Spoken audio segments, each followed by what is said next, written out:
ओम नमो भगवते वासुदेवाय। ओम नमो भगवते वासुदेवाय। ओम नमो भगवते वासुदेवाय।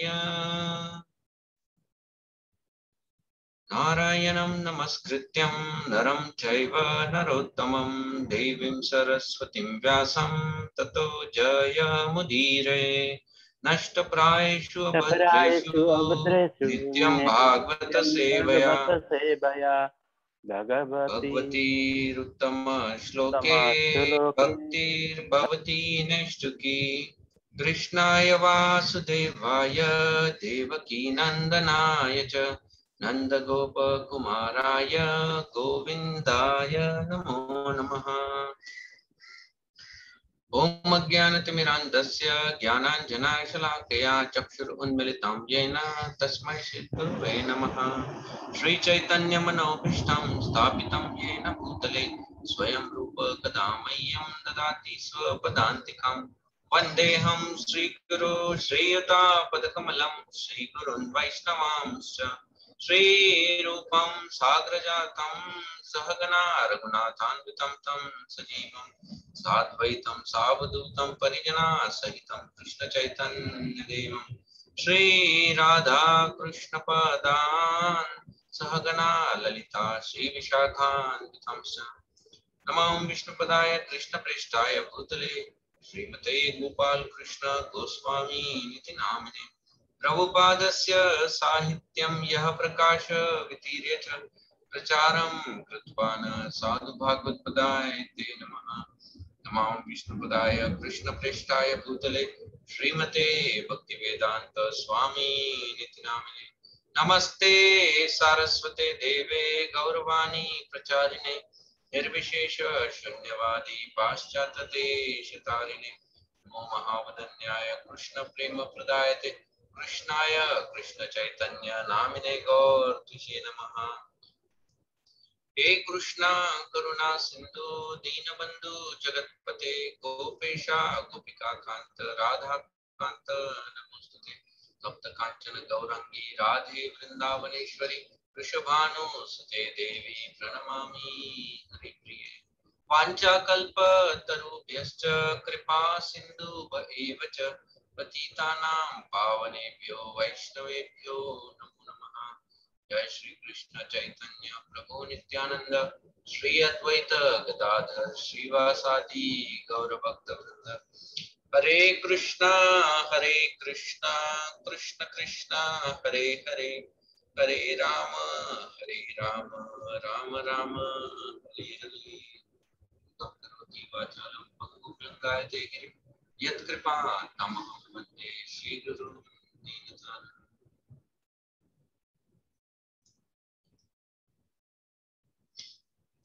हरे कृष्णा। तो हम लोग अजामिल की जो कथा है उस कथा को हम लोग जारी रखेंगे। पिछली बार हम लोगों ने चर्चा की थी कि किस प्रकार से जब यमदूत अजामिल को लेने आए थे तब वहां पर विष्णुदूत आकर उन यमदूतों को रोक देते हैं। और जब विष्णुदूत यमदूतों को रोकते हैं तो यमदूत विष्णुदूतों से अनेक प्रश्न करते हैं। प्रश्न पूछते हैं, तुम कौन हो, तुम क्यों इस जैसे पापी व्यक्ति को तुम क्यों बचाना चाहते हो। ऐसे अलग अलग तरीके से वो प्रश्न कर रहे हैं। और फिर वो ये भी बता रहे हैं कि हम कौन है। हम यम के दूत है और हमको यमराज ने भेजा है इसको लेने के लिए। और हम लोग कभी गलतियां नहीं करते हैं पापी व्यक्ति को पकड़ने में, तो आप हमारे कार्य में बाधा क्यों बन रहे हो। तो इस प्रकार से यमदूत जो है वो विष्णुदूतों से अनेक प्रश्न उन्होंने किए। अब विष्णुदूत क्या कहते हैं उसके ऊपर हम लोग थोड़ी चर्चा करेंगे। श्री सुख उवाच इति युक्ता यमदूतास्ते वासुदेवोक्तकारिण। तो जब यमदूत इन्होंने अनेक प्रकार के प्रश्न किए, तो इति उक्त्वा, तो ये पूछने के बाद अब वासुदेवोक्त कारिण, भगवान वासुदेव के कार्य को संपन्न करने के लिए उनके दूत जो हमेशा सतर्क रहते हैं, ओके, इसलिए वासुदेवोक्त कारिण बताया है। बताया जाता है कि जिस प्रकार से यमदूत पूरे ब्रह्मांड में वो घूमते रहते हैं। क्यों घूमते रहते हैं? क्योंकि जो भी पापी व्यक्ति उनको मिलता है, ओके, और जब उसका टाइम खत्म होता है तो पकड़ के ले जाने के लिए, उसी प्रकार से एक अज्ञात रूप में भगवान के दूत भी घूमते रहते हैं। क्यों घूमते हैं? कि जो भगवान के जो भक्त है उनकी रक्षा करने के लिए, ओके। तो ऐसी रक्षा करने के लिए जो वासुदेव का कारण संपन्न करने के लिए जो दूत वहां पर घूम रहे थे, अब वो बोलना प्रारंभ कर रहे हैं। तो क्या बोल रहे हैं वो? तान प्रत्युच्च प्रहसेद्यम मेघ निर्हादेय गिरा। तो यहाँ पर उन्होंने बोला है कि जब भगवान के दूतों ने बोलना प्रारंभ किया तो उनकी जो वाणी है, उस वाणी को मेघ, जो मेघ बादल होते हैं ना, तो बादल जब गरजते हैं, जब बादल गरजते हैं तो बादल गरजने के बाद जिस प्रकार की आवाज होती है, तो उस तरह से वो बात करने लगे। जैसे बादल गरजते हैं उस आवाज में वो बोलना प्रारंभ किया है उन्होंने, मतलब वैसी गर्जना कर रहे हैं। ये बहुत सुंदर उदाहरण दिया है बादल की गर्जना को, क्योंकि देखो जब बादल गर्जना करते हैं तो साधारण लोग जो होते हैं ना, वो लोग बहुत डर जाते हैं ना। हम लोग काफी बार बादल गरजते हैं तो जब क्लाउड्स एक दूसरे से जब टकराते हैं तो बहुत जोर से आवाज होती है, उससे काफी लोग डर जाते हैं। लेकिन जो किसान होते हैं उन किसान को बहुत आनंद होता है जब वो लोग इस गर्जना को सुनते हैं, क्योंकि किसान के लिए बादल अपना है, उनका सहयोगी है बादल, है ना। जो मेघ है या बारिश है ये किसान का सहयोगी है। तो इसीलिए वही गर्जना सुनने के बाद जो किसान लोग होते हैं उनको बहुत आनंद होता है। उसी प्रकार से ये गर्जना जो भगवान के दूत कर रहे हैं, वो गर्जना सुनने से जो पापी लोग हैं या जो बुरे लोग हैं उनको डर लगता है, वो डर जाते हैं। लेकिन यही गर्जना जब भक्त सुनते हैं तो उस गर्जना में उनको एक अलग ही प्रकार का आनंद प्राप्त होता है। देयर इज ये एग्जाम्पल है, जब नरसिंह लीला का जो प्रसंग है, नरसिंह लीला में जब भगवान नरसिंह जब उस खंबे से बाहर आए और बाहर आने के बाद उन्होंने हिरण्यकशिपु के साथ युद्ध किया और फिर हिरण्यकशिपु को मार दिया। मारने के बाद भगवान नरसिंह देव जाकर वो हिरण्यकशिपु का जो आसन था, तो पहले तो उन्होंने वो हिरण्यकशिपु का सर्जरी करने के बाद उसके पूरे जो पेट की जो आतड़ियां थी वो सब लेके गले में डाल दिया उन्होंने, ऐसे गार्लैंड के जैसे पूरा गले में डाल के वो जाके उस सिंहासन पर बैठे जिस पर हिरण्यकशिपु बैठता था। और वहां पर बैठकर ये जोर जोर से गर्जना कर रहे थे, इतना जोर से दहाड़ रहे थे कि सब लोग डर गए थे। वहां पर जितने असुर लोग थे वो तो डर के मारे वहां से भाग गए, सब छिप गए, यहाँ वहां इधर तिधर हो गए। लेकिन अब भगवान ने तो अपना कार्य पूर्ण कर दिया था। भगवान का आने का उद्देश्य था हिरण्यकशिपु का वध, अब कार्य तो संपन्न हो गया है, लेकिन भगवान अभी भी गर्जना कर रहे हैं। तो देवताओं को समझ में नहीं आ रहा था अब क्या करे, और देवताओं में कोई हिम्मत भी नहीं जुटा पा रहा था। भक्त नहीं है, देवता है लेकिन शुद्ध भक्त नहीं है, तो हिम्मत नहीं जुटा पा रहे थे कोई भी वहां पर जाने की। तो वहां पर ब्रह्मा जी जो है वो लक्ष्मी देवी के पास जाते हैं। लक्ष्मी देवी को बोलते हैं कि माते देखो ये आपके हस्बैंड है, बहुत जोर से चिल्ला रहे हैं, जाओ आप शांत करो, हस्बैंड है तो जाके शांत करो। लक्ष्मी देवी ने कहा हस्बैंड है लेकिन मैंने कभी ऐसे अवतार में इनको देखा नहीं है, और इस तरह का क्रोध तो मैंने कभी प्रकट किया हुआ देखा ही नहीं है, मैं नहीं जाने वाली इनके सामने। तो लक्ष्मी देवी ने भी मना किया। जब कोई भी तैयार नहीं था तो उस वक्त फिर ब्रह्मा जी प्रहलाद के पास जाते हैं और प्रहलाद को बोलते हैं कि हे प्रहलाद, तुम्हारे वजह से भगवान नरसिंह देव ने यह अवतार लिया है, तो अब तुम जाके उनको शांत करो। तो प्रहलाद बताया है एकदम निर्भय होकर प्रहलाद वहां से जाकर सीधा नरसिंह भगवान को दंडवत करके उनके गोद में बैठ जाते हैं। और वही नरसिंह भगवान जो दहाड़ रहे थे अपनी जीवा से, जैसे एक शेर कैसे अपने बच्चे को लालन करता है चाट के थ्रू हिज टंग, वैसे नरसिंह भगवान प्रहलाद को उनके लालन कर रहे थे, ऐसे ये कर रहे थे।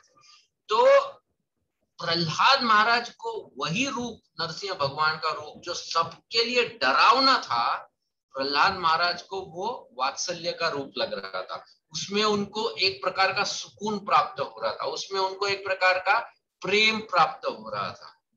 तो यहाँ पर जो मेघ गर्जना जो बताई गई है, ये मेघ गर्जना भी इसी प्रकार से है कि भक्तों के लिए जब भगवान के दूत जब गर्जना करते हैं तो भक्तों के लिए ये बहुत आनंददायी होता है। लेकिन वही गर्जना अभक्तों के लिए क्या होता है? डरावनी चीज होती है। ओके, ठीक है। तो अब गर्जना करके क्या बात कर रहे हैं? अब श्री विष्णुदूत, ओके, श्री विष्णुदूत क्या बोल रहे हैं? वो कह रहे हैं यूयम वै धर्मराजस्य यदि निर्देशकारिणा। अब वो बोल रहे हो कि देखो, यूयम वै धर्मराजस्य, अगर तुम सच में धर्मराज मतलब यमराज है ना, धर्मराज मतलब यमराज, अगर तुम सच में अपने आप को धर्मराज के दूत कह रहे हो, ओके, अगर तुम सच में अपने आप को धर्मराज के दूत बताते हो और तुम ये कह रहे हो कि तुम यमराज के निर्देश अनुसार कार्य करने के लिए यहाँ पर उपस्थित हुए हो, तो हमको बताओ, है ना, कभी अचानक अगर घर पर अगर कोई आ जाता है, बोलता है मैं इनकम टैक्स डिपार्टमेंट से हूँ या मैं ये गवर्नमेंट ऑफिस से हूँ, तो हम लोग क्या करते हैं? हम लोग बोलते हैं कि अच्छा चलो आईडी कार्ड बताओ या कुछ बताओ। तो इसी तरह से अब विष्णुदूत भी बोल रहे हैं कि अगर तुम धर्मराज के दूत हो तो तुमको धर्म तो पता होना चाहिए ना। तो वो पूछते भूत धर्मस्य न तत्वम।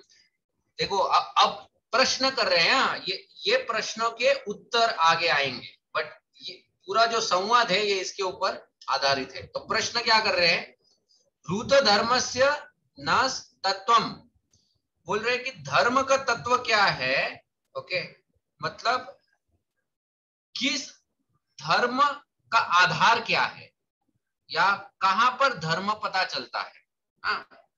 और दूसरा प्रश्न है इस वाक्य में, और ये धर्म किसने प्रस्तापित किया है? सो कहा है और किसने प्रस्तापित किया है? What and who. और आगे बोलते हैं यच अधर्मस्य लक्षणम, वो बोलते हैं कि तो धर्म क्या है, कहा है और किसने प्रस्तापित किया है, अधर्म क्या है और अधर्म के साक्षी कौन है। तो 4 प्रश्न हो गए। ओके, 4 प्रश्न हो गए, ठीक है। इस श्लोक के तात्पर्य में श्रील प्रभुपाद जी जो है वो प्रभुपाद जी बहुत सुंदर एक वाक्य बताते हैं। वो कहते हैं This inquiry by the Vishnudutas to the Yamdutas is most important. A servant must know the instructions of his master. Okay? क्योंकि यमदूत जो है ये धर्मराज के दूत है, तो इनको धर्म अच्छी तरह से पता होना चाहिए, धर्म इनको अच्छी तरह से पता होना चाहिए। और प्रभुपाद कहते हैं कि जो भी किसी का सेवक होता है उसको अपने मालिक के जो उपदेश होते हैं वो ठीक से पता होने चाहिए। ओके, तो इसीलिए विष्णुदूत पूछ रहे हैं कि धर्म क्या है, ओके, या कहाँ बताया गया है। ओके, जैसे आजकल एक बहुत बड़ा फैड हो गया है, कलयुग में लोग अज्ञानी हैं, उनको तो शास्त्र में तो कोई इंटरेस्ट है नहीं, लेकिन अपना खुद का बखान बहुत कर लेते हैं। मुझे ऐसा लगता है, ये मुझे ऐसा लगता है ये बहुत डेंजरस चीज है, क्योंकि तुम्हें क्या लगता है वो जरूरी नहीं कि वो लगना सही हो। जैसे अगर वो शराबी व्यक्ति शराब से इतना प्रेम करता है कि वो अगर कल कहने लगे कि शराब पीना ही धर्म है, तो क्या उसको धर्म माना जाएगा?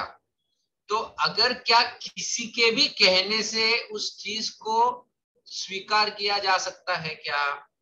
और अगर नहीं जा सकता है तो धर्म का आधार क्या है, कहां पर पता चल सकता है? आधुनिक काल में हम लोग देखते हैं कि बहुत बार न्यूज़पेपर में या टेलीविजन चैनल में अलग अलग पॉलिटिशियंस हो या सिनेमा एक्टर्स हो या स्पोर्ट्स पीपल हो, जो प्रसिद्ध लोग हैं, वो आकर कभी कभी भगवान के ऊपर कुछ टिप्पणियां देके जाते हैं, एंड उस टिप्पणी के ऊपर लोग सुनते भी हैं और कुछ लोग उसके ऊपर डिबेट भी करते हैं। और ये सबसे अधिक मूर्खता है, क्योंकि जो टिप्पणी देने वाला है उसका भी इस विषय में कोई स्टडी नहीं होता है, या उसका भी इस विषय में कोई स्ट्रांग होल्ड नहीं होता है, लेकिन फिर भी वो अपने मन गढ़ित कोई टिप्पणी देता है और मूर्ख लोग उसकी टिप्पणी के पीछे और अपनी टिप्पणियां देकर उसके ऊपर डिबेट करते रहते हैं। ये उसी प्रकार से है जैसे मान लो मैं इंजीनियर हूँ, लेकिन मैं जाकर टीवी पर जाकर इंटरव्यू देता हूँ और इंटरव्यू में मैं मेडिकल के बारे में कुछ बताना चालू करता हूँ कि मेडिकल इंडस्ट्री में लोगों को इस तरह से अपने सेहत का ख्याल रखना चाहिए, ये करना चाहिए, वो करना चाहिए। अगर डॉक्टर लोग अगर मेरा भाषण सुनेंगे तो डॉक्टर लोग हंसने लगेंगे, बोलेंगे ये है कौन, इसका व्हाट इज हिज क्रेडिबिलिटी, कि ये किस आधार पर ये सब बोल रहा है, ये ना डॉक्टर है ना कुछ है, तो किस आधार पे? तो जिसको जिस विषय का ज्ञान है नहीं, अगर वो उस विषय के बारे में चर्चा करने लगे तो ये मूर्खता हो जाती है। तो इसीलिए विष्णुदूत भी यमदूतों से पूछ रहे हैं कि तुम अगर धर्मराज के दूत हो तो तुमको धर्म के विषय का ज्ञान होना चाहिए, क्योंकि तुम जो कार्य कर रहे हो, ये विष्णुदूत डायरेक्टली बोल नहीं रहे हैं, लेकिन उनके कहने का प्रस्तावना यही है कि जो कार्य तुम अभी कर रहे हो, इस अजामिल को पकड़ने आए हो, इससे तो साबित होता है कि तुमको धर्म पता ही नहीं है, तुमको धर्म पता ही नहीं है। और अगर तुम कहते हो तुमको धर्म पता है तो हमको बताओ, क्या बताओ? हमको ये बताओ कि धर्म का आधार क्या है, धर्म किसने प्रस्तावित किया है, अधर्म का आधार क्या है, और अधर्म के साक्षी कौन है? तो ऐसे 4 प्रश्न किए। आगे श्लोक नंबर 39 आगे वो पूछते हैं कि कथम स्विधीर्यते दंड, दंड देने की विधि क्या है? दंड देने की विधि क्या है, मतलब किस प्रकार से दंड दिया जाता है या क्यों दंड दिया जाता है? किम वास्य स्थानम स्पते, और उसका कारण क्या है, किस कारणवश दंड दिया जाता है? दंडय किम कारण सर्वे, क्या हर कोई व्यक्ति, मानो यमदूत बोल रहे हैं कि तुम पूछ रहे हो कि दंड की विधि क्या है या किस कारण से दंड दिया जाता है, तो जो व्यक्ति कर्म करते हैं उनको दंड दिया जाता है। तो प्रश्न अब ये आ रहा है, दंडय किम कारण सर्वे, क्या सभी जीवात्मा जो कर्म करते हैं क्या वो दंड के पात्र हो जाते हैं, है ना? क्या सभी जीवात्मा जो कर्म करते हैं क्या वो दंड के पात्र है? जैसे प्रभुपाद तात्पर्य में लिखते हैं, कुल मिला के 84 लाख योनियां है, 84 मिलियन स्पीशीज। अब ये 84 लाख योनियों में से 80 लाख योनियां ये बाकी योनियों में आती है। मनुष्य योनि जो है वो मात्र 4 लाख है। Out of 84 lakhs only 4 lakhs are human beings. 4 lakh ही मनुष्य योनियों में आते हैं। अब 4 लाख मनुष्य योनि में आते हैं और दंड देने के जो भागीदार है वो सिर्फ ये 4 लाख है। 80 लाख को तो आप दंड नहीं दे सकते हो, क्योंकि वो तो जानवर है, कीड़े है, जो भी है, अलग अलग योनियों में है, तो उनके ऊपर ये नियम लागू नहीं होते हैं, क्योंकि वो सिर्फ अपना रिएक्शन ले रहे हैं। तो ये नियम किन पे ऊपर लागू होते हैं? 4 लाख के ऊपर। अच्छा, क्या ये 4 लाख के 4 लाख दंडनीय है? क्या इन सब के सब 4 लाखों में से मिल सकता है? क्योंकि इसमें से कुछ लोग भक्त है, इसमें से कुछ लोग सात्विक है, इसमें से कुछ लोग धार्मिक है, और कुछ लोग पापी है। तो क्या 4 के 4 लाखों को मिलेगा? है ना? तो प्रश्न ये आता है कि क्या सभी कर्म करने वाले को दंड मिलेगा?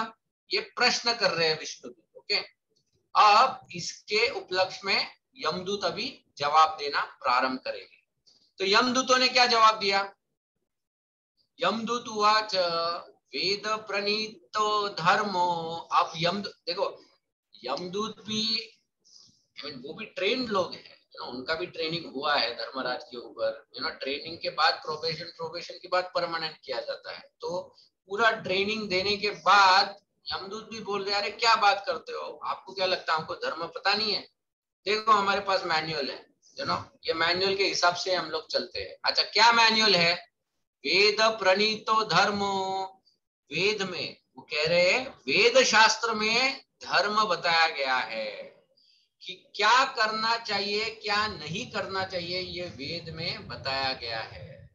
ओके, कि अधर्मस्तद विप्रय, कि जो वेदों का पालन करता है वो धर्म है, जो वेदों का पालन नहीं करता है या जो कार्य वेदों के अनुसार नहीं है वो अधर्म है। सीधा उन्होंने बोल दिया है कि वेद प्रमाण है, वेद के अनुसार चलना चाहिए। अब मानो विष्णुदूत पूछ रहे हैं, तुम इतना बड़ा बात करते हो वेदों का, ये वेद किसने दिए हैं? है ना, हम लोग भी कभी कभी लोग बोलते हैं ना, समटाइम्स पीपल से कि तुम बोलते हो वेद वेद वेद, लेकिन ये वेद किसने लिखा है? तो यमदूत बता रहे, देखो विष्णुदूत सब जानते हैं, ऐसा नहीं है कि विष्णुदूत को ये पता नहीं है, लेकिन विष्णुदूत अब यमदूतों को पूछकर पुष्टि कर रहे हैं क्या ये सच में धर्म जानते हैं या नहीं जानते हैं। एंड आगे आएगा कि कैसे यमदूतों को धर्म नहीं पता था। धर्म के भी स्तर होते हैं, धर्म के भी स्तर होते हैं, और यमदूतों को ये नहीं पता था कि जिस धर्म का पालन वो कर रहे हैं उसके ऊपर भी एक धर्म आता है, और वो धर्म अजामिल कर रहा था और उसी की वजह से उसे बचना चाहिए था। जैसे देखो सिंपल उदाहरण है, मान लो हम लोग जब रास्ते पे गाड़ी चलाते हैं, तो जब गाड़ी चलाते हैं तो अगर हम सिग्नल तोड़ते हैं तो पुलिस ने हमको रोक के दंड देना है, ये रूल है, राइट? आप सिग्नल तोड़ो तो पुलिस पकड़ेगा और दंड देगा। अब मान लो उसी रास्ते पर एक दूसरा गाड़ी चल रहा है, लेकिन वो गाड़ी जो है वो लाल दिए वाला है, किसी मिनिस्टर का है या प्रधानमंत्री का गाड़ी है। अब ऐसा गाड़ी जो है वो अगर सिग्नल तोड़ के आगे जाएगा तो पुलिस उसको दंड नहीं दे सकता है। क्यों? क्योंकि वो नियम उनके लिए लागू ही नहीं है, बिकॉज उनको एक प्रिविलेज बोलते हैं ना, प्रिविलेज है उनको कि वो जा सकते हैं, और वहां पर अगर पुलिस वाला उनको रोकेगा तो उल्टा पुलिस वाले को दंड मिलेगा। तो ये जो रूल है वो रूल इस कैटेगरी के लिए, क्योंकि दिस आर स्पेशल पीपल, जिनको हम ही लोगों ने नियुक्त किया है, एंड इनको स्पेशल पावर्स दिए गए हैं, और उस स्पेशल पावर्स की वजह से उनको ये फैसिलिटी है कि they can transgress such basic things, क्योंकि उनका टाइम ज्यादा इंपॉर्टेंट होता है। तो कहने का तात्पर्य ये है कि भौतिक दुनिया में जब हम लोग इस प्रकार के नियमों में अलग स्तर देखते हैं तो धर्म के इसमें भी ऐसे स्तर होते हैं। जो यमदूत जो थे, यमदूतों को उन स्तरों के बारे में पता नहीं था। उनको धर्म क्या है ये पता था, लेकिन उसके अलग स्तर हो सकते हैं ये नहीं पता था। तो अब वो बेसिक बता रहे हैं, क्या बता रहे हैं? वेद प्रणीतो धर्म, की जो वेदा में है वो धर्म है, जो वेद के प्रतिकूल है या जो वेद के अनुसार नहीं है वो अधर्म है। अच्छा, ये किसने बताया है? मानो विष्णुदूत पूछ रहे तुम वेद वेद की बात कर रहे, ये वेद दिया किसने है? वेदो नारायण साक्षात। ये जो वेद है ये साक्षात नारायण भगवान ने दे दिया है, ये उनकी वाणी है, नारायण भगवान उन्होंने प्रस्तावित किया है। तो है तो विष्णुदूत ये लोग, तो विष्णुदूत पूछ सकते कभी देखा है नारायण को तुमने? इतना नारायण नारायण कर रहे हो, कभी देखा है क्या तुमने नारायण को? तो यमदूत बोलते नहीं नहीं देखा तो नहीं है, लेकिन स्वयंभू रीति सुश्रुमा, हमने सुना है, हमने सुना है। किससे सुना है? यमराज जी से सुना है। हमारे गुरु है ना, वो हमारे मास्टर है, वो हमारे मास्टर है। हमको जब भी लेक्चर देते हैं वो बताते हैं हमको कि नारायण नाम के एक बड़े व्यक्ति है और उन्होंने ये सब नियम लिखे हैं और उसके अनुसार हमको चलना है, तो हमने सुना है ये। So this is authority, you know. Prabhupada तुरंत यहाँ पर बताते हैं कि यमदूतों ने अपने तरीके से सही जवाब दिया था, मतलब जितना ज्ञान उनको था उस ज्ञान के अनुसार सही थे। यमदूतों का ज्ञान गलत नहीं है, अधूरा है। गलत नहीं है, अधूरा है। इस ज्ञान के परे भी कुछ ज्ञान था जो उनको पता नहीं था, लेकिन जितना पता था वो सही था। और वो सही इसलिए था क्योंकि अथॉरिटी को फॉलो कर रहे थे, कि जो यमराज ने बताया था वही वो यहाँ पर बता रहे थे। ओके, आगे मानो विष्णुदूत पूछ रहे हैं कि नारायण के बारे में बताओ, और कि ये नारायण है कौन, कहाँ रहते हैं, कैसे है, वगैरह वगैरह। तो अब विष्णुदूत बोल रहे हैं कि देखो हमने जितना सुना है हम बताएंगे नारायण के बारे में। अच्छा, क्या बताओगे? ये नहीं स्वधामनी अमिभाव, वो कहते हैं कि स्वधामनी, उनका अपना ही एक धाम है, नारायण का एक अलग ही उनका धाम है। कहीं तो वो रहते हैं लेकिन अपनी ही जगह में रहते हैं, स्वधाम। ओके, वहां पर रहते हैं। अच्छा, रहकर करते क्या है?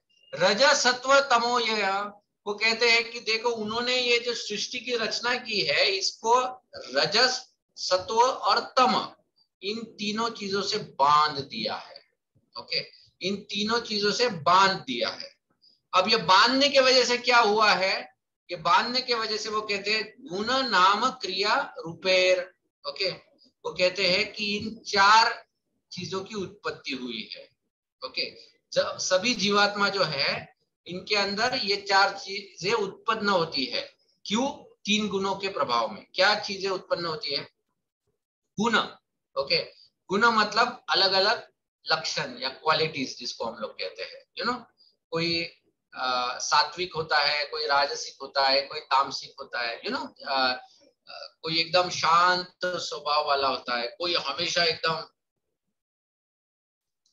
बस उसको कुछ ना कुछ तो कार्य करना रहता है, रजस। और तमस वाला जो होता है उसको तो हमेशा आलस, कहीं भी मिल गया तो लेटना रहता है, बैठे बैठे भी वो सो जाएगा, यू नो, खाते खाते भी नींद आ जाएगा, कहीं भी उसको बोल दो वो लेट सकता है, तमस। तो ये जो गुण है ये गुण के प्रभाव में आते हैं। नाम, यू नो, नाम मतलब क्या है कि नाम मिलता है कि इनको नाम मतलब बेसिकली ब्राह्मण, क्षत्रिय, वैश्य, शूद्र, यू नो, ये ऐसे चार प्रकार के लक्षण उनमें दिखाई देते हैं। फिर क्रिया, क्रिया मतलब क्या है? अलग अलग प्रकार के कार्य करते हैं। रजस में अलग कार्य करेगा, सत्व में अलग कार्य करेगा, तमोगुण में अलग कार्य करेगा। और रूपेर, रूपेर मतलब उनको जो शरीर प्राप्त होता है वो भी अलग अलग प्रकार का होता है। किस आधार पर होता है? अलग अलग कर्मों के आधार पर होते हैं। तो नारायण का ये कार्य है। देखो अब ये यम दूतों की समझ है। क्या समझ है? कि नारायण का कार्य क्या है कि ये भौतिक जगत बनाना, उसमें तीन गुणों के रस्सी से सबको बांध देना और उसके अनुसार इनको अलग अलग अलग ये सब चीजें प्रदान करना। This is what Narayan does. ये अंडरस्टैंडिंग यमदूतों का है। ओके, इसीलिए हम कहते हैं कि उनकी समझ सही है लेकिन अपूर्ण है, उनको बाकी पता ही नहीं है हायर प्रिंसिपल्स। ठीक है, आगे फिर मानो पूछते हैं कि चलो तुमने धर्म के बारे में बताया, अधर्म जो है उसका साक्षी कौन है? तुम कहते हो कि जो वेद है, वेद प्रमाण है, वेदों के अनुसार चलना ही धर्म है, तो वेद के अनुसार जो नहीं चलता है उसका साक्षी कौन है? कैसे पता चलता है? कौन पकड़ता है? क्या प्रूफ है तुम्हारे पास? तो यमदूत कहते प्रूफ है ना, हमने 13 कैमरे लगाए हैं। कितना कैमरास लगाया है? 13 कैमरास। हमारा 13 कैमरास हम लोग फिट करते हैं, और ये 13 कैमरा से कोई भी व्यक्ति बच नहीं सकता है, किसी भी क्षण बच नहीं सकता है। हमेशा 13 के 13 कैमरों की नजर होती है हर व्यक्ति और उसके कार्यों के ऊपर। कौन से 13 कैमरे हैं? तो एक है सूर्य। ओके, सूर्य जो होता है, तो सूर्य का अर्थ ये नहीं कि सूर्य मतलब वही सूर्य जो हमको आकाश में सवेरे सनराइज के वक्त दिखता है, वो नहीं। ऑफकोर्स वो सूर्य ही है, लेकिन वही सूर्य हमारे अंदर भी विराजमान है आंखों की ज्योति में। हम लोग कुछ देख पाते हैं। क्यों देख पाते हैं? क्योंकि सूरज जो है वो हमारी आंखों में बैठा हुआ है इन फॉर्म ऑफ लाइट, और उस रोशनी की वजह से हम लोग सब कुछ देख सकते हैं। तो सूर्य। दूसरा है अग्नि। अग्नि हम लोग जानते हैं हमारे शरीर में अग्नि है, राइट। अग्नि इज नॉट ऑलवेज जो हम लोग गैस के ऊपर लगाते हैं या आग लगता है, वो अग्नि नहीं, बट जो हमारे शरीर के अंदर भी अग्नि है। ओके, इसीलिए तो हमारे शरीर का एक तापमान होता है, तो अग्नि। फिर खम, स्काई। तो हमारे शरीर के अंदर भी स्काई होता है, बाहर भी स्काई है। फिर मरुद मतलब हवा, वायु, फिर अलग अलग देवता, सब देवता लोग भी कैमरा बन के सब देख रहे हैं। सोम, चंद्र। अगर कोई बोलता है कि रात के समय में तो ना दिखता है ना सूर्य होता है, तो सोम है, चंद्र है उस वक्त। ओके, फिर संध्या समय, मतलब जो समय जिसमें ना सूर्य होता है ना चंद्र अभी आया होता है, तो वो संध्या। तो वो दिशा जो है, वो दिशा भी एक कैमरा है। वो दिशा भी एक प्रकार का कैमरा है जिसमें तुम जो कार्य करते हो वो उसको पकड़ लेता है। उसके अलावा दिन रात 4 दिशाएं या 10 दिशाएं, पानी, जमीन, और जो हमारे हृदय में बैठे हुए जो परमात्मा है वो भी, ये सब हमारे अलग अलग कार्यों के साक्षी है। तो जब हम लोग एक शरीर से दूसरे शरीर में जाने की बारी आती है, तो ये साक्षी लोग सब अपना रजिस्टर लेके आते हैं और सब बोलते हैं चलो क्या क्या है बताओ, क्या पॉजिटिव क्या नेगेटिव किधर भेजना है। तो वो सब उधर एनालिसिस वगैरह सब उस वक्त चलता है, और फिर उसके अनुसार हमको फिर जहां जाना होता है वहां पर भेज दिया जाता है। तो यमदूत बता रहे हैं यहाँ पर कि साक्षी कौन है, तो ये साक्षी है। ओके, आगे वो बताते हैं कि एतेर अधर्मो विज्ञात, जो लोग अधर्म करते हैं ये लोग उसके बारे में साक्षी देते हैं, और साक्षी देने के बाद इनको अलग अलग प्रकार के जो दंड दिए जाते हैं, या नरक में भेजना है, इधर भेजना है, उधर भेजना है, वो जो निर्णय है इनके साक्षी के अनुसार किया जाता है। अब प्रश्न आता है, तो क्या सभी लोग नरक में जाएंगे? ठीक है, सभी लोगों के ऊपर कैमरे लगे हुए हैं, तो क्योंकि सबके ऊपर कैमरे लगे हुए हैं तो क्या सभी लोग नरक पे चले जाएंगे? ऐसा मानो प्रश्न किया है। तो आगे यमदूत बताते हैं, संभवंती ही भद्राणी, वो कहते हैं कि हे भद्र पुरुषो, भद्र अभद्र, भद्र तो आप लोग कैसे हो? अच्छे लोग हो। क्यों? क्योंकि आपकी वेशभूषा, आप दिखने में सुंदर हो। देखो, मनुष्य के शरीर की रचना से पता चल सकता है कि उसके पिछले कार्य अच्छे थे या बुरे थे। ओके, जो व्यक्ति जिसने अपने पिछले जन्मों में पाप किया है वो उसके शरीर पर दिखाई देता है। अब वी शुड नॉट जज because of that, by the way. Okay, जरूरी नहीं कि अगर किसी के शरीर में कोई त्रुटि है इसका मतलब ये है कि वो इस जन्म में भी पापी है। नहीं, इस जन्म में वो सब कुछ अच्छा कर रहा होगा, इस जन्म में वो बहुत अच्छा जीवन जी रहा होगा, लेकिन इस जन्म में वो जो भुगत रहा है वो पिछले जन्म के कर्म है। ओके, तो जब यमदूतों ने विष्णु दूतों को देखा है, इतने सुंदर दिख रहे हैं, इतना तेज उनके शरीर से आ रहा है, तो स्वाभाविक उन्होंने इतना तो अनुमान लगा लिया कि ये भद्र पुरुष है, मतलब ये अच्छे लोग हैं। तो वो कहते हैं कि हे अच्छे पुरुषों, ओके, विपर्यंती ही चानग, जो लोग विपरीत कार्य करते हैं, जो पापमयी कार्य करते हैं, ओके, क्यों करते हैं? गुण संगोष्ठी, अलग अलग गुणों के संग में आकर जो कार्य करते हैं वो, ओके, देवान न ही अकर्मकृत, वो कहते हैं कि जिस भी व्यक्ति ने देह धारण किया है वो बिना कर्म के रह ही नहीं सकता है, बिना कर्म के रह ही नहीं सकता है।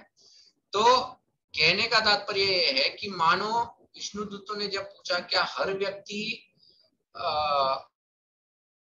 पाप का भागीदार है या हर व्यक्ति पाप करता है, ऐसा है? तो यमदूत बता रहे हैं कि देखो, जो भी व्यक्ति ने शरीर धारण किया है उस शरीर में वो अलग अलग गुणों के प्रभाव में आकर कार्य करता है, जिसको हम लोग कर्म कहते हैं। You know, we do activities based on अलग अलग कर्मों के आधार पर। और वो कहते हैं कि कब कुछ अच्छा करेगा कुछ बुरा करेगा, लेकिन बिना कर्म किए रह नहीं सकता है, बिना कर्म किए रह ही नहीं सकता है। देहवान व्यक्ति बिना कर्म करके रह ही नहीं सकता है, क्योंकि मानो जब वो कह रहे हैं कि वो गुणों के प्रभाव से कर्म करेगा, तो विष्णुदूत कह सकते हैं ठीक है, अगर कर्म नहीं करेगा तो फिर नहीं जाएगा नरक में। मतलब अगर कोई शांत ही बैठा रहेगा तो कहते नहीं नहीं, ऐसा नहीं होता है, कोई शांत बैठ ही नहीं सकता है। जिसको शरीर मिला है उसको कर्म करना आवश्यक है, मतलब बिना कर्म के वो रह ही नहीं सकता है। जैसे महाराज बताते हैं कि अगर कोई व्यक्ति सो भी जाता है तो नींद में भी अलग अलग प्रकार के सपने देखते हुए अलग अलग कर्म कर लेता है। Through dreams also he does different kind of karmas. तो बिना कर्म किए कोई व्यक्ति गुजारा ही नहीं कर सकता है। और क्योंकि अधिकांश लोग जो होते हैं वो अज्ञानी होते हैं, उनको ज्ञान वेदों के बारे में कुछ पता नहीं होता है, तो वो अकर्म करते हैं, और अकर्म करने की वजह से वो सब दंड के भागीदार है, उनको दंड मिलना आवश्यक है। तो यमदूत यहाँ पर इस बात को बताते हैं कि किनको दंड मिलना चाहिए। तो वो कहते हैं कि लगभग सभी लोगों को, ओके, लगभग सभी लोगों को। आगे वो बताते हैं, okay, in proportion to the extent of one's religious or irreligious actions in life, one must enjoy or suffer. तुम जितना पुण्य कार्य करोगे उतना तुमको जीवन में सुख प्राप्त होगा, और जितना पाप कार्य करोगे उतना तुमको दुख प्राप्त होगा। तुमको जीवन में जो भी प्राप्त होगा, भले ही तुम कितने भी प्रयत्न करो, भले ही तुम कितने भी दौड़ो, लेकिन तुमको प्राप्त वही होगा जो तुम्हारे कर्म के आधार पर है, जो तुम्हारे कर्म के आधार पर है। जैसे तुलसीदास जी जो है वो तुलसी रामायण में उनका एक मुहावरा है, वो कहते हैं कर्म कमंडल कर लिए, ओके, कि अगर कोई व्यक्ति ने कर्म का कमंडल, अगर मान लो कर्म को एक कमंडल बना लिया है, कर लिए, कर मतलब हाथ में लिया है, कर्म कमंडल कर लिए तुलसी जेल आए। तुलसीदास कह रहे हैं सरिता सागर खूप जल, बूंद न अधिक समाये। मान लो तुम सरिता मतलब एक झरना, या सागर एक प्रचंड महासागर इंडियन ओशन के उधर चले जाओ, या कूप मतलब कुआं, कूप, उसके पास जाओ, लेकिन उतना ही जल ले पाओगे, उतना ही जल ले पाओगे जितना पात्र है तुम्हारे पास। मान लो इतना लोटा लेके जाओगे, एक हाथ में जो ये ऐसा बॉटल है मेरा, ओके, ये बॉटल अगर मैं लेके जा रहा हूं, अब ये बॉटल, अब मैं कुएं में जाऊं या नदी में जाऊं या समुद्र में जाऊं, पानी की मात्रा तीनों जगह अलग अलग है। लेकिन मैं ले तो उतना ही पाऊंगा जितना मेरे पास पात्र है। पानी कितना भी हो सामने, लेकिन मैं ले ही इतना पाऊंगा क्योंकि मेरा पात्र ही इतना है। तो उसी प्रकार से हमारा भी कर्म का पात्र जो होता है, उसी पात्र के हिसाब से हमको जीवन में सुख और दुख प्राप्त होता है। तुम कितने भी प्रयत्न करो, उससे अधिक या उससे कम कुछ नहीं प्राप्त होने वाला है। जैसे मुझे याद है डिस्कवर योर सेल्फ में राधे श्याम प्रभु एक कथा बताते हैं, एक स्टोरी बताते हैं, थोड़ा फनी स्टोरी है। वो बताते हैं कि किस प्रकार से एक व्यक्ति अपने जीवन में बहुत पीड़ित हो गया था, बहुत दुखी था। उसको जीवन में जीने के लिए उसको लगा कि अब कोई कारण ही नहीं बचा है। तो वो जाकर एक पहाड़ की चोटी के ऊपर चढ़ गया और उसने सोचा कि मैं यहाँ से कूदकर अभी आत्महत्या कर दूंगा। तो उधर जाकर पहुंच गया और पहुंचकर उसने ऊपर से छलांग लगा दी। किस लिए छलांग लगाई? आत्महत्या करने।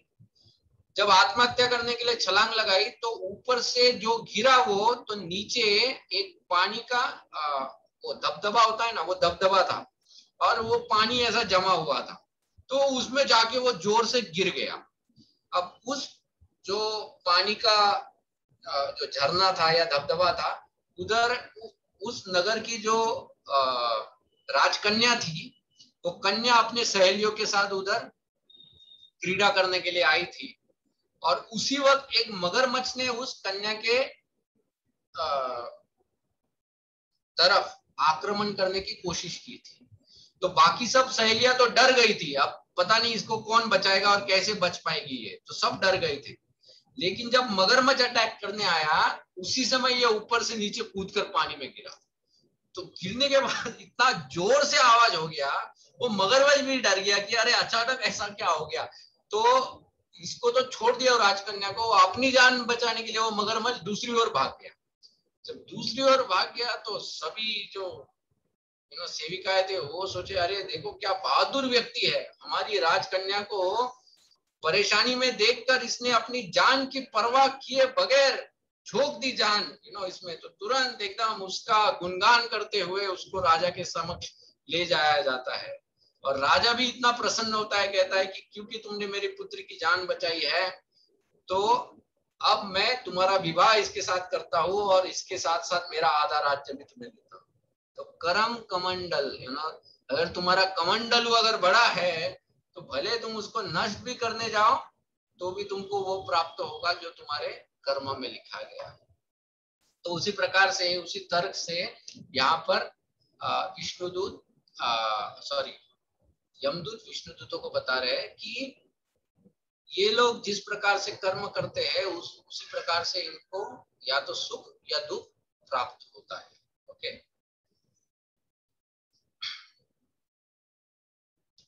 फिर आगे वो बताते हैं कि वो बेस्ट ऑफ द डेमिगॉड्स। हाँ, आगे फिर तर्क के अनुसार तो देखो, तो सबसे पहले अभी यमदूतों ने जो जवाब दिया है, विष्णुदूतों को जो जवाब दिया है कि धर्म और अधर्म वो कहां से पता चलता है? तो वेदों से पता चलता है। अच्छा, इसके प्रमाण कौन है? तो धर्म की प्रस्तावना भगवान स्वयं नारायण ने की है, लेकिन अधर्म जो है उसके प्रमाण ये 13 कैमरे हैं हमारे, वो 13 साक्षी है। ठीक है, तो क्या दंड सबको दिया जाता है? तो वो आगे कहते हैं कि हाँ, दंड लगभग सबको ही मिलता है। वो इसीलिए क्योंकि जिसने भी देह धारण किया है, मतलब खास करके मनुष्य देह धारण किया है, वो बिना कर्म किए नहीं रह सकता है। और कर्म करेगा तो अधिकांश को पाप कर्म ही करेगा, तो उसको दंड जरूर प्राप्त होगा। अब दूसरे तरीके से यही बात वो समझाने की कोशिश कर रहे हैं। कौन? यमदूत। तो यमदूत कहते हैं कि एक तो हमने डायरेक्ट अथॉरिटी से तुमको बताया, वेद शास्त्र से। अब दूसरा मानो तार्किक ढंग से, कि तर्क अगर करोगे, तो वो बताते हैं कि जिस प्रकार से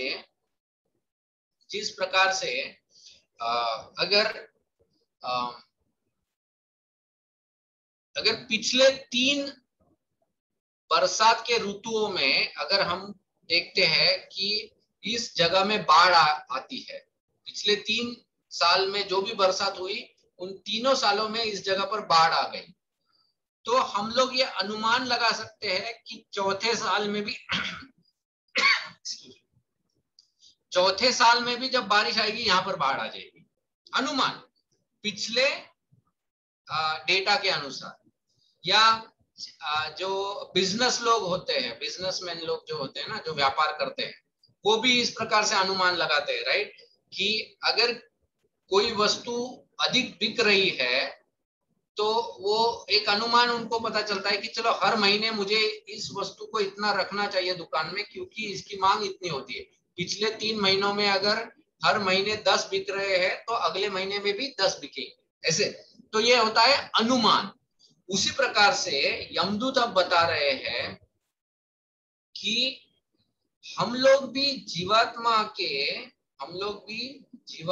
के जो शरीर उसको प्राप्त हुआ है और उसने जो पिछले कर्म किए हैं उससे ये अनुमान लगा सकते हैं कि उसके आगे के कर्म क्या होंगे। दिस इज अनुमान। वो सो बेसिकली वो बता रहे कि ये जो अजामिल है इसने बहुत पाप कर्म किए हैं, पिछले जो कर्म है, और इसका जिस तरह से जीवन ये है इससे हम लोग अनुमान लगा सकते हैं कि ये पापी व्यक्ति है पूरी तरह से।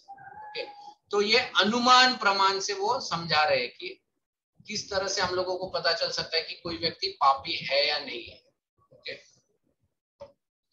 सो दैट इज श्लोक नंबर 46-47। और 48 में वो बताते हैं कि the omnipotent Yamraj is as good as Lord Brahma, for while situated in his own abode or in everyone's heart like Paramatma, he mentally observes the past activities of living entities and thus understands how living entity will act in future lives. तो 2 चीजें उन्होंने बताई अब तक। उन्होंने बताया कि पहले तो हम लोग वो 13 कैमरों के ऊपर बैठते हैं कि इन 13 कैमरों के अनुसार जो व्यक्ति प्रमाण दिया जाता है कि ये व्यक्ति पापी है तो उनको दंड दिया जाता है।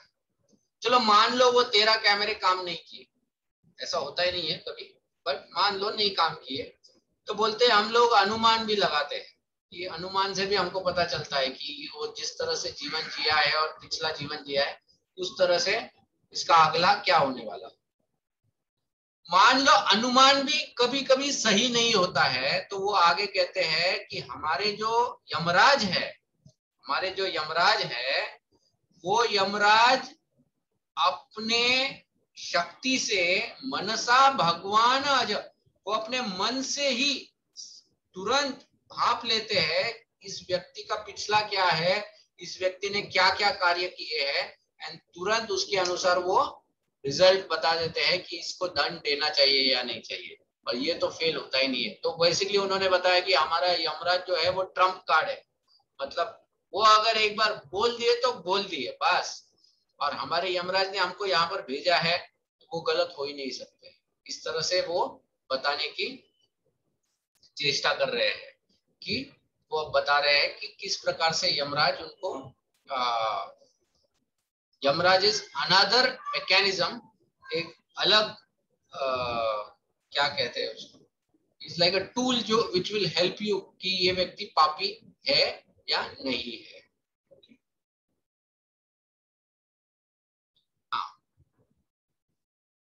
फिर आगे वो बताते हैं as a sleeping person acts according to the body manifested in his dreams, accepts it to be himself, so one identifies the present body which he accepts. हाँ, अभी आगे के कुछ श्लोक जो है, ओके, 49 से लेकर 54 या 55 तक, इसमें अब यमदूत जो है वो समझा रहे हैं कि व्यक्ति पाप क्यों करता है। तो बताते हैं कि जिस प्रकार से जब कोई व्यक्ति सोने जाता है, जब हम लोग सो जाते हैं तो नींद में व्यक्ति भूल जाता है कि वो कौन है, लेकिन नींद में वो जब सपना देखता है उस सपने को ही वो सच मान लेता है। सपने में कभी भी उसको ये ध्यान नहीं आता है कि मैं असली में कौन हूं। सपने में वो जो है या उसको जो दिखता है उसी को वो सही मान लेता है। लेकिन जब वो जागता है जब उसकी आंखें खुलती है तब उसको पता चलता है कि वो सपना सही नहीं था। तो हमारे जीवन में जब आंखें खुलती है तब पता चलता है कि सपना सही नहीं था, लेकिन असली जीवन में जब आंखें बंद हो जाएंगी तब पता चलेगा कि ये जीवन सही नहीं था। See the difference, okay. असली जीवन में जब आंखें बंद हो जाएंगी, मतलब जब मर जाएंगे, देन वी विल रियलाइज कि अरे ये टेम्पररी था, मैं ये शरीर नहीं हूं, मैं कुछ और हूं। लेकिन यमदूत बता रहे हैं कि लेकिन क्योंकि ये मूर्ख जीवात्मा, जिस तरह से कोई व्यक्ति सपने को सही मान लेता है और उस सपने में हंसता है, रोता है, चिल्लाता है, जो भी है, उसी प्रकार से मूर्ख व्यक्ति इस शरीर को ही सब कुछ मान लेता है और इस शरीर को ही संतुष्ट करने के लिए वो अलग अलग प्रकार के कार्य करता है, जिसके वजह से वो पाप कार्य कर लेता है। फिर आगे वो पाप के अलग अलग कारण क्या है फिर वो बताते हैं कि जो हमारी इंद्रिय होते हैं, हमारी कर्मेंद्रिय, हमारी ज्ञान इंद्रिय, ये जो इंद्रिय है, हर इंद्रिय की एक इच्छा होती है और इन इंद्रियों की जो इच्छा है, इन इच्छाओं को पूर्ण करने के लिए व्यक्ति अलग अलग प्रकार के पापमयी कार्य में जुट जाता है और वो पापमयी कार्य जब वो करता है तो उसको फिर उसका दंड भुगतना पड़ता है। सो एसेंशियली वो ये बता रहे हैं कि पाप करने का मूल कारण ये है कि हमारा जो असली अस्तित्व है उसकी अज्ञानता, कि ये मानना कि मैं ये शरीर हूं और सब कुछ इस शरीर के लिए ही करना, ये जो अज्ञानता हम लोग धारण किए हुए हैं वही पाप करने का असली कारण है। That is the root cause.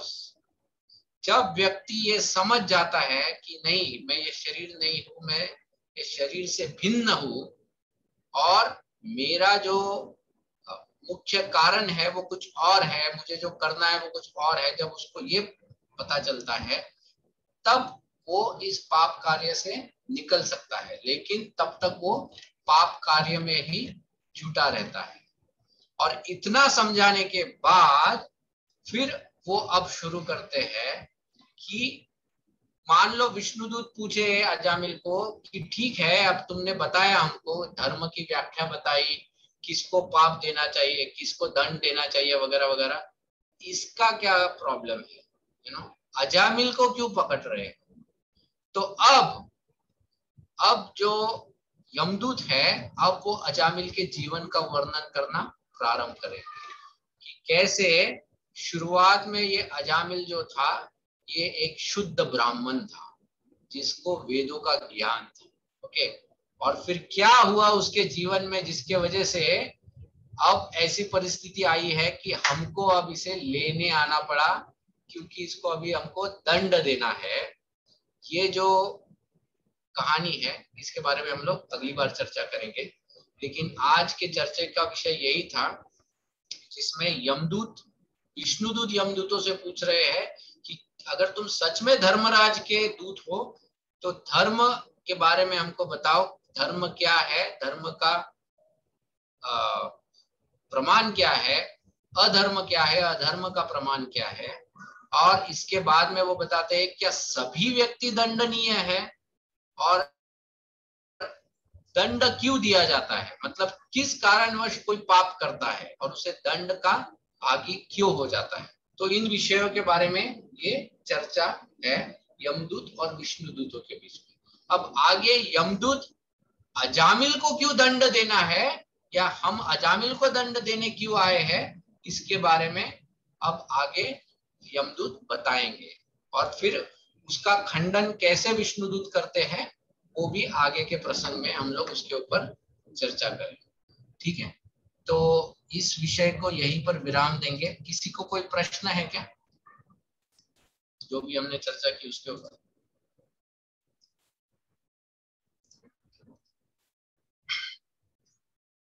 Any questions? Hare Krishna प्रभु जी। हाँ, दंडवत माता जी।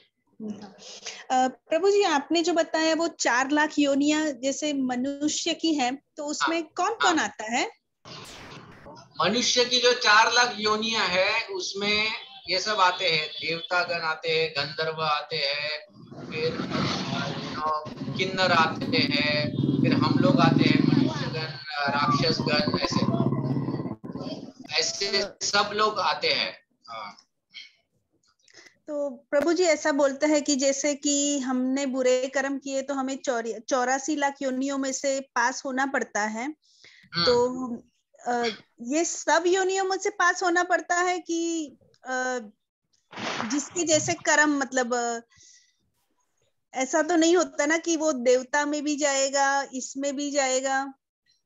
एक्चुअली कैसे होता है कि तुम्हारे कर्मों के अनुसार तुमको कोई एक योनि प्राप्त हो सकती है। जैसे अगर मान लो कोई व्यक्ति वो हमेशा अपना जीवन द्वेष में बिताता है, हमेशा द्वेषी होता है, ओके, तो क्योंकि वो द्वेषी है तो फिर जो ब्रह्मा का जो रचना है, ब्रह्मा की रचना बोलती है कि अरे द्वेषी तो एक ही जीवात्मा हो सकता है, वो मतलब सांप या बिच्छू, तो फिर इस व्यक्ति को सांप या बिच्छू का जन्म देना चाहिए, तो वो सांप या बिच्छू बनेगा।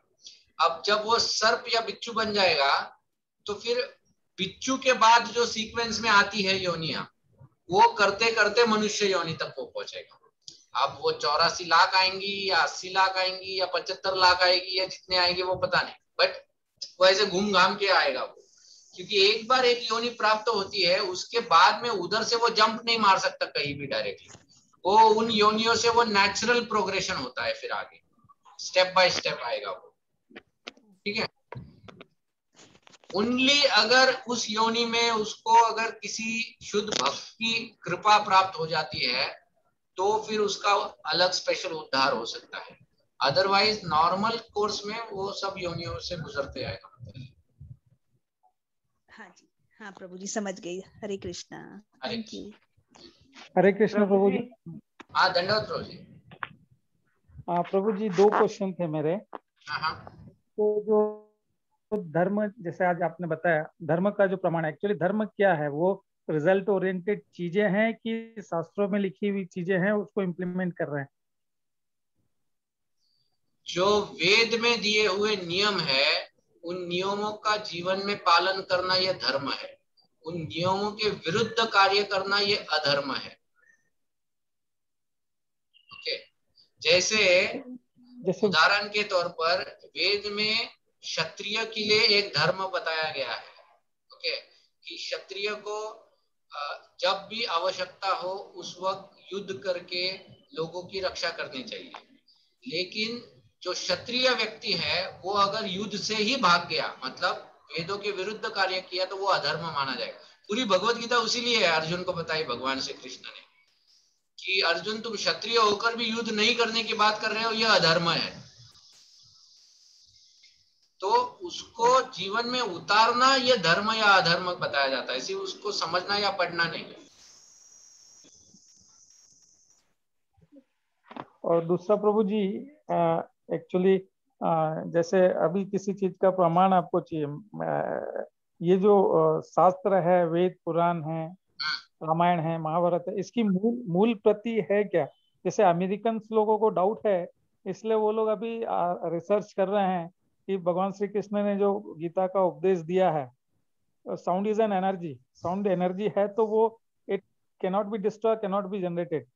तो वो जो वॉइस है, कृष्ण भगवान की जो वॉइस है, उनका मानना है कि अभी भी ब्रह्मांड में, यूनिवर्स में लाइव है, तो वो लोग डिटेक्ट करने की कोशिश कर रहे हैं, जहाँ तक मैं सुन रहा हूँ अभी।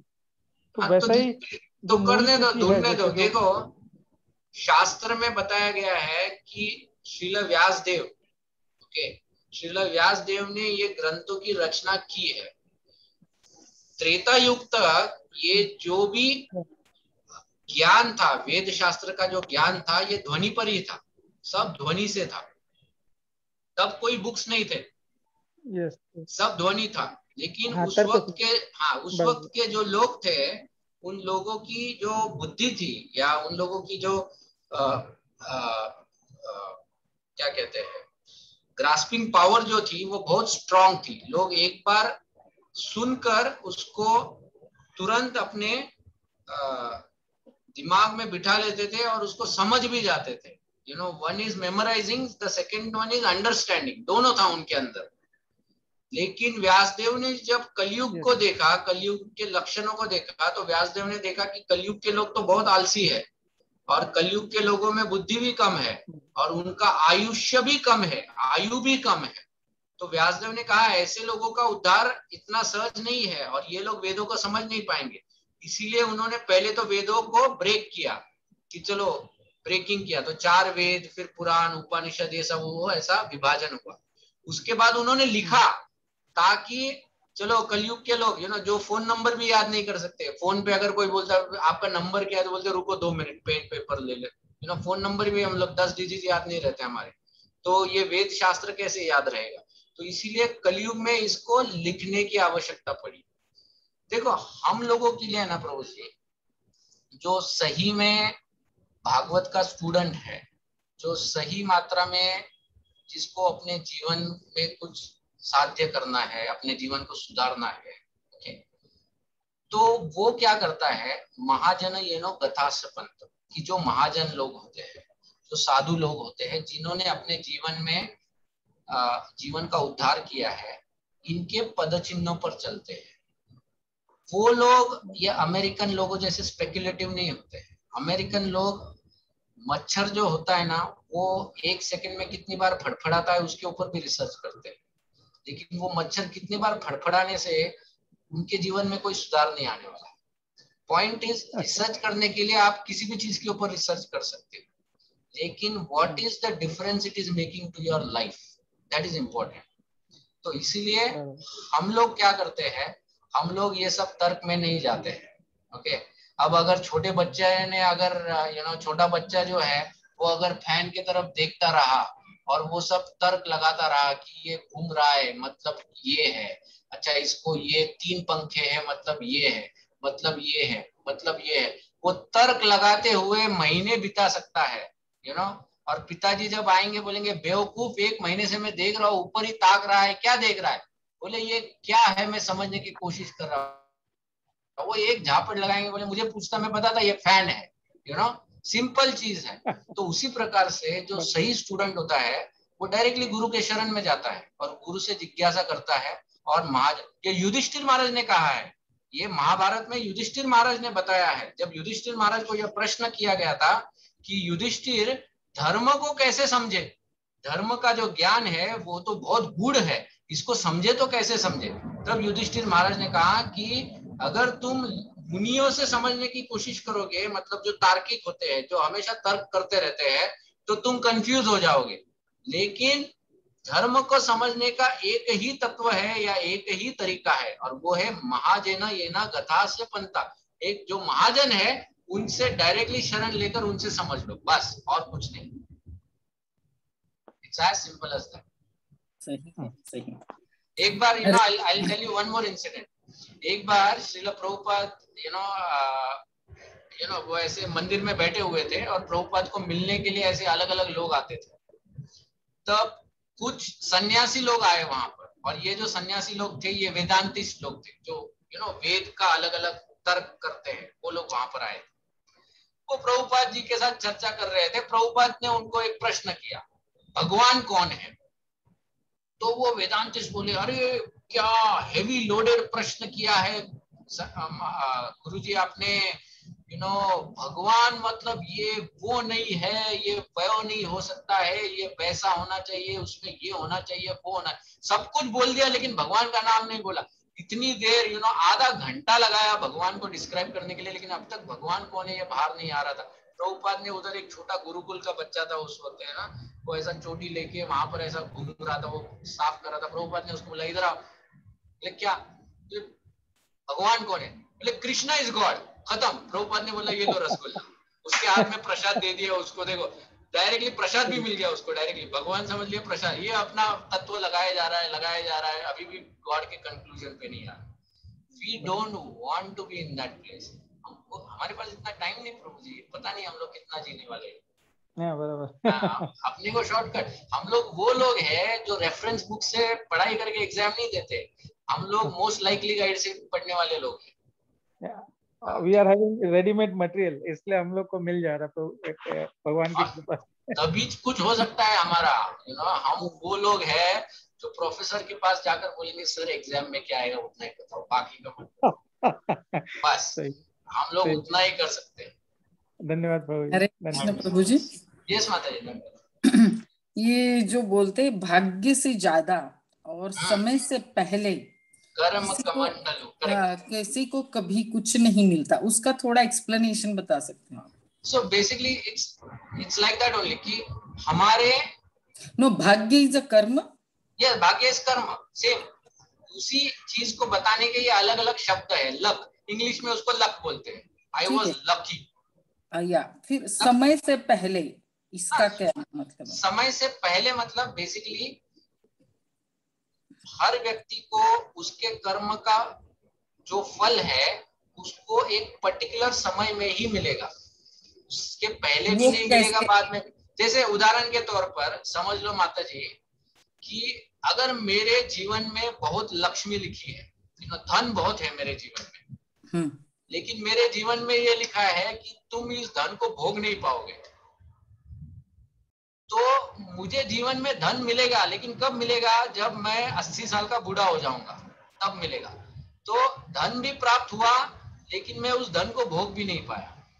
तो ऐसा अगर मेरा कर्म रहेगा जिसमें दोनों चीजें हैं, धन भी है लेकिन उसका भोगना नहीं लिखा है, तो इट विल, वो उस परम्यूटेशन कॉम्बिनेशन से आता है। तो हमारे कर्म जैसे कॉम्प्लिकेटेड है तो उसके जो परम्यूटेशन कॉम्बिनेशन होते हैं उसके अनुसार एक पर्टिकुलर टाइम पे ही हमको वो चीज प्राप्त होगी।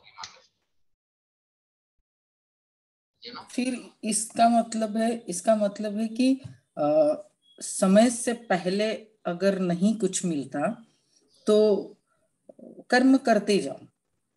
हाँ देखो, हमको अभी हमारे जीवन में जो भी मिलता है या नहीं मिलता है ये हमारे पूर्व कर्मों से, लेकिन हमारा आगे का जीवन जो है वो अभी के कर्मों के आधार पर होगा। तो इसलिए हमारे पिछले कर्मों के ऊपर हमारा कोई कंट्रोल है नहीं, क्योंकि वो तो हो चुका है। बट आगे कैसा होना चाहिए that is in our control currently. That is why अभी के कर्मों के ऊपर हमको ध्यान देना चाहिए। That is why we should be careful about current karma. Past कर्मों के ऊपर कोई कंट्रोल नहीं है। तो अभी के कर्म का कोई अभी मतलब ही नहीं है। अभी मतलब के जीवन में अभी जो कर्म करते हैं उसका अभी के जीवन में कुछ भी मतलब नहीं है। कुछ भी नहीं बोल सकते हैं। जैसे मैंने एक लेक्चर सुना था महाराज का, तो महाराज बता रहे थे लेक्चर में कि जिस प्रकार से तुमको जब महीने का सैलरी मिलता है तो उस महीने का सैलरी बहुत कम लोग उसी महीने में खर्च करेंगे। अधिकांश लोग जो पिछले महीने का बचा हुआ पैसा होता है वो इस महीने में खर्च करते हैं और इस महीने का सैलरी अगले महीने में, बहुत बार। लेकिन देयर इज अ पॉसिबिलिटी कि थोड़ा बहुत वो सैलरी में से इस महीने में भी खर्च हो सकता है। तो उसी प्रकार से देयर इज अ पॉसिबिलिटी कि कुछ इसी जन्म के कर्म का फल इसी जन्म में भी मिल सकता है।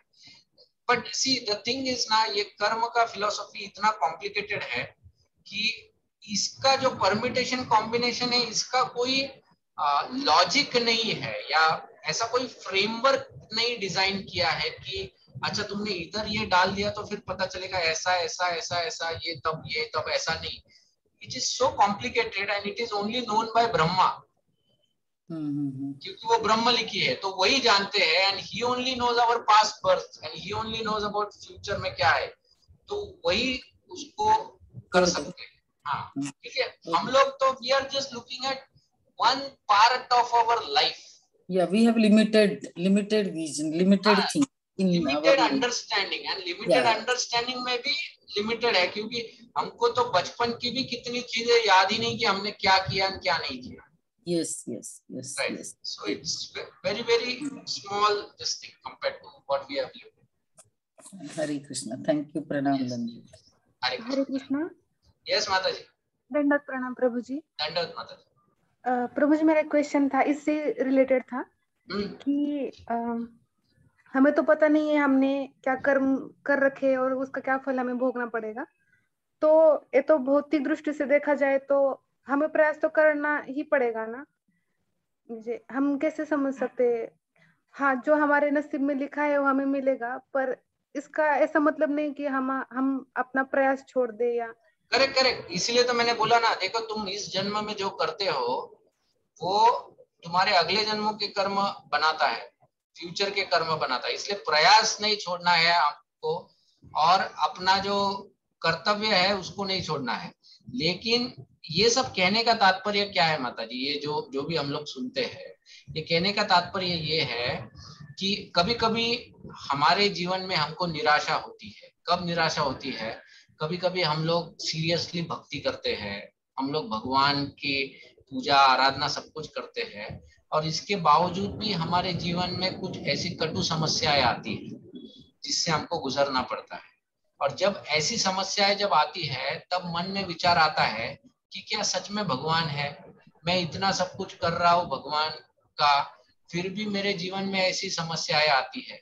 तो ये प्रश्न जब उठता है तो हमको समझना चाहिए कि मुझे इस जीवन में जो प्राप्त हो रहा है ये मेरे पिछले जन्मों के कर्म अभी मिल रहे हैं, लेकिन मैं इस जन्म में जो भी कर रहा हूँ इससे मेरा आगे का जीवन सुधरेगा। इसलिए मुझे पिछले जन्म के कर्म के ऊपर ज्यादा ध्यान नहीं देना चाहिए, ओके। और जो अभी मेरे हाथ में है उसको ही मुझे ठीक से करना चाहिए। ज्योतिष के पीछे भागना नहीं चाहिए, यू नो।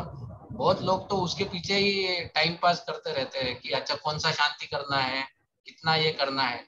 बाकी शांत हो ना हो, ज्योतिष जरूर शांत हो जाता है हमारे यू नो धन लक्ष्मी से, यू नो, उसी की शांति होती है। बाकी तो पता नहीं किन की शांति होती है नहीं होती है, but you know it's like that. तो इसलिए वो सब के पीछे नहीं दौड़ना चाहिए, यू नो। मैं आपको एक कथा है, पुराण में ये कथा आती है।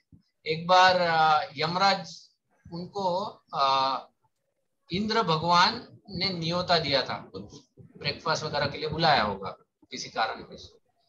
तो उस दिन अलग अलग लोगों को बुलाया था। तो यमराज जो थे वो इंद्र के महल की तरफ जा रहे थे। जब जा रहे थे तो बड़ा हॉल था, बहुत बड़ा हॉल था। उस बड़े हॉल में से जब गुजर रहे थे तो उस हॉल में कोने में उन्होंने एक छोटे पक्षी को देखा। यमराज ने एक छोटा पक्षी को देखा, तो यमराज ने उसके तरफ देखा और थोड़ी देर रुक गए।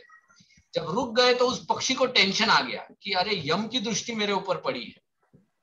तो उसी वक्त वहां पर गरुड़ जी भी विराजमान थे। तो गरुड़ जी विराजमान थे, तो गरुड़ जी ने सोचा कि यम की दृष्टि इसके ऊपर पड़ी है तो जरूर इसका कुछ तो अहित होने वाला है। तो गरुड़ ने सोचा ये तो मेरे बिरादरी का है, बर्ड है ना, पक्षी है, तो मुझे इसकी रक्षा करनी चाहिए। तो गरुड़ जी ने क्या किया, तुरंत उस पक्षी को, अब गरुड़ जी का वेग तो वो तो कोई साधारण वेग है नहीं, बहुत प्रचंड वेग है। तो तुरंत उस पक्षी को उठा के गरुड़ जी ने वहां से लेकर एक दूसरे इतने दूर ग्रह पर लेके गए जहां पर यू नो मतलब यमराज जी इतने इजीली पहुंच नहीं पाएंगे, काइंड ऑफ। तो ऐसे दूर जाकर उस पक्षी को छोड़ के वापिस वहां पर आकर गरुड़ जी खड़े हो गए उसी हॉल में। और फिर बाद में यमराज वहां पर मतलब वो इंद्र के साथ ब्रेकफास्ट करके शायद बाहर आए, और बाहर आकर हॉल में आए और उन्हें देखा तो उधर वो पक्षी नहीं था। तो इधर उधर देखने लगे तो गरुड़ जी ने ऐसा यू नो मुस्कुराते हुए पूछा किसको ढूंढ रहे हो? तो बोले वो एक इधर पक्षी था। तो गरुड़ जी ने कहा कि मुझे पता था तुम कुछ गड़बड़ करने वाले हो। यमराज से कहा, इसीलिए मैंने जाके उसको उधर रख दिया। यमराज बोले थैंक यू, क्योंकि मैंने जब इस पक्षी को इधर देखा सवेरे, मैं यही सोच रहा था कि इसके भाग्य में तो आज उस ग्रह में जाकर इसके ऊपर पीड़ा आने वाली है, लेकिन ये बेचारा पक्षी इतने जल्दी उधर पहुंचेगा कैसे? तो तुमने मेरा कार्य संपन्न किया है। So this is how complicated Karma is. तो ये कर्म का साइकिल समझना बहुत कठिन है माता जी। गरुड़ जी बेचारा उसकी रक्षा करने के लिए वो किया था, लेकिन इवेंचुअली उन्होंने उसके कर्म का भाग उसको दे दिया। ठीक है प्रभु जी, हम भक्ति के बारे में कैसे समझ सकते हैं? जैसे भक्ति में हमारा प्रयास भी चाहिए होता है और भगवान की कृपा भी चाहिए होती है। तो भक्ति जो है माता जी, भक्ति कर्म से भिन्न है। भक्ति में जो भी हम लोग कार्य करते हैं वो अकर्म गिना जाता है, वो भक्ति के कार्य होते हैं। उससे आपको ना पुण्य प्राप्त होता है ना पाप प्राप्त होता है, क्योंकि पुण्य प्राप्त करोगे तो देवलोक में जाओगे, पाप करोगे तो नरक में जाओगे। तो भक्ति जो एक ऐसा कार्य है जिसमें हमको ना पुण्य मिलता है ना पाप मिलता है, हम लोगों को भगवान की कृपा मिलती है। लेकिन भगवान की कृपा कब मिलेगी? जब हम लोग जितना सिंसियरली भक्ति करेंगे उतना। जैसे प्रभुपाद जी बताते हैं कि जब बच्चा रोता है तो उसके रोने के आवाज से माँ पहचान लेती है कि ये बच्चा सीरियसली रो रहा है या ऐसे ही नाटक कर रहा है। जब वो नाटक कर रहा है तो माँ भी अपना काम करते रहती है, वो रोता है और माँ काम करती रहती है। लेकिन जब वो सीरियसली रोता है तो माँ सब काम छोड़ छाड़ के उसके पास आती है। उसी प्रकार से हम लोग जब भक्ति करते हैं, जब हम लोग सीरियसली नहीं करते हैं तो हम लोग करते रहते हैं, मतलब रोते रहते हैं, लेकिन फिर भी भगवान ज्यादा ध्यान नहीं देंगे एक तरह से। लेकिन जब हम लोग एकदम सीरियसली भक्ति करते हैं तो भगवान भी छोड़ छाड़ के तुरंत हमको कृपा हमारे ऊपर बरसाने आएगी। सो जो आप बता रहे हो कि भक्ति में प्रयास भी चाहिए और कृपा भी चाहिए, तो प्रयास ये है जिसमें हमको हमारी सिंसियरिटी बतानी है। जब सिंसियरिटी बताएंगे तो जैसे माँ बच्चे का रोना समझकर दौड़ के आती है, उसी प्रकार से भगवान की कृपा ऑटोमेटिकली आ जाएगी। लेकिन सिंसियरिटी नहीं आएगी तो कृपा भी नहीं आएगी। समझे माता जी? यस प्रभु जी, यस। और प्रभु जो प्रारब्ध का मैंने कुछ थोड़ा सा सुना था, मुझे नहीं समझ में आया। प्रारब्ध मिट जाते हैं भक्ति करने से, वो क्या है? भक्ति से तो प्रारब्ध और अप्रारब्ध दोनों मिट जाते हैं माता जी। प्रारब्ध वो जिसमें तुमको उस पाप की सजा प्राप्त हो रही है, तो वो कर्म तो मिट ही जाते हैं। लेकिन अप्रारब्ध मतलब तुमने वो पाप किए हैं जिनके अभी तक तुमको सजा भी नहीं मिली है या मिलने वाली है आगे, उन कर्मों को भी वो भी मिट जाते हैं। जैसे अजामिल के केस में आप देखोगे, ये अजामिल की कथा में आगे आएगा कि कैसे उसके अप्रारब्ध कर्म भी मिट जाते हैं। सो भक्ति इतनी शक्तिशाली है माता जी। यस प्रभु जी, यस। हरे कृष्ण। हरे कृष्ण। प्रभु जी हरे कृष्ण, दंडवत अगेन। एक छोटा सा क्वेश्चन है। एक्चुअली देखिए भागवत गीता में भगवान श्री कृष्ण ने बोला है भविष्य की चिंता मत करो, भूतकाल की मत करो, वर्तमान में कार्य करो या कर्म करो। लेकिन हम लोग अभी जो कर रहे हैं, जैसे चैंटिंग हो गया या भगवान की पूजा हो गई, ये अपन भविष्य को ही ध्यान में रख के कर रहे हैं कि अपने भविष्य अच्छा हो जाए या हमको भक्ति मिल जाए। तो वो तात्पर्य क्या है भगवान का वर्तमान से? भगवान ने ऐसा नहीं कहा है कि भविष्य की चिंता मत करो। ओके, भविष्य को समझकर ही तो कार्य करने को बताया, तभी तो हम लोग भक्त कर रहे हैं। भगवान ने क्या कहा है कि तुम्हारा भविष्य तुम्हारे हाथ में नहीं है। तुम्हारे हाथ में नहीं इन द सेंस तुम्हारा उसके ऊपर कंट्रोल नहीं है, या तुम्हारा जो पास्ट है वो पास्ट को तुम बदल नहीं सकते हो। तो इस तरह से उसके ऊपर तुम चिंता मत करो। लेकिन फिर भी एक तरह से भविष्य तुम्हारे हाथ में है, क्योंकि आज तुम जो कार्य करोगे उसके आधार पर तुम्हारा आगे का भविष्य बनेगा। तो उस तरह से तुम वर्तमान पे ध्यान दो ताकि तुम्हारा भविष्य सही रहेगा। तो उस तरह से हमको कार्य करना है। It's like that. हाँ, हरे कृष्ण प्रभू जी। येस प्रभू जी। प्रभू जी, माझा प्रश्न म्हणजे आत्महत्या रिलेटेड है। मेरा जो प्रश्न है वो आत्महत्या रिलेटेड है। एक्चुअली आत्महत्या ना ही नेचुरल मृत्यु है और ना ही एक्सीडेंटल है, वो मतलब तो हम लोग ये कर्म के साथ कैसे जोड़ सकते हैं? या तो फिर मतलब ऐसा कौन सा मतलब ये होता है कि वो विचार मन में आता है वो व्यक्ति के आत्महत्या कर ले, और आत्महत्या के बाद उसका मतलब वो नेक्स्ट उसको शरीर मिल जाता है या उसका क्या होता है? भूत बनता है। देखो बेसिकली क्या है, हम लोगों को एक शरीर प्राप्त हुआ है हमारे पिछले कर्म के अनुसार। क्यों ये शरीर प्राप्त हुआ है? ताकि इस शरीर में हम लोगों ने जो पिछले कर्म किए हैं उसको हम लोग भोगे, वेदर इट इज एंजॉयमेंट और सफरिंग, वो दोनों इसी शरीर से हमको भोगना है। अब हम लोग जो व्यक्ति आत्महत्या करता है वो क्या सोचता है कि मैं इस शरीर का नष्ट कर दूंगा ताकि इस शरीर के द्वारा मुझे जो वेदना प्राप्त होने वाली है वो मुझे नहीं प्राप्त हो। तो it is like a prisoner in the prison house breaking the prison house and running. Atmahatya is like breaking the, ये शरीर हमारे लिए एक तरह से प्रिजन है और इस प्रिजन में हमको अलग अलग वेदनाएं प्राप्त होती है हमारे कर्मों के अनुसार। लेकिन जब हम लोग इसी को नष्ट कर देते हैं तो ब्रह्मा जी क्या कहते हैं कि बेटा मैंने तुझे ये दिया था कर्म को कंप्लीट करने के लिए, लेकिन तूने क्या किया, बीच में ही तोड़ दिया। तो मान लो अगर इस शरीर में मुझे 70 साल जीना है लेकिन 30 साल में ही मैं अगर आत्महत्या कर देता हूँ तो 31 साल मतलब 31 टू 70 ईयर्स मतलब 40 साल के लिए मुझे बिना शरीर के रहना पड़ता है और बिना शरीर के मुझे एक मतलब सिर्फ घोस्ट के तरीके से रहना पड़ता है। और जब मैं भूत बन जाता हूँ तो नेचुरली मेरा सहवास भी बाकी भूतों के साथ होता है और जो बाकी भूत रहते हैं तो हर भूत जो होता है वो they have their own kind of attachments and ये वो, तो इसलिए वो बहुत इग्नोरेंस में रहता है। तो it's a very sinful life. तो आत्महत्या is not, I mean it's sin, biggest sin. Okay प्रभु जी, और इसका मतलब कर्म के साथ कुछ ये नहीं है, रिलेशन नहीं है, मतलब काइंड ऑफ रिलेशन ये है कि व्यक्ति को ये समझना चाहिए कि ये शरीर में अगर मुझे तकलीफ हो रही है, वेदना हो रहे हैं, तो ये समझना चाहिए कि इसके द्वारा मैं अपने बुरे कर्मों को काट रहा हूँ। लेकिन उसके जगह पे वो अगर शरीर को ही नष्ट कर देता है तो फिर वो कर्म तो उसको काटने ही पड़ेंगे कभी ना कभी, उसको फिर से एक ऐसा शरीर मिलेगा, लेकिन उसके बीच में भी उसको भूत बन के सफर करना पड़ता है। Okay Prabhu ji, thank you. Yes. Hare Krishna.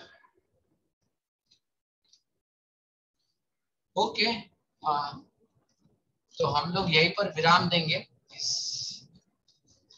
Discussion को और अगले हफ्ते में हम लोग फिर अब अजामिल का जो पूर्व जन्म है उसके ऊपर हम लोग उसका जो जीवन है उसके ऊपर हम लोग चर्चा करें। हरे कृष्ण। Thank you. हरे कृष्ण। हरे कृष्णा, प्रणाम हरे प्रभु।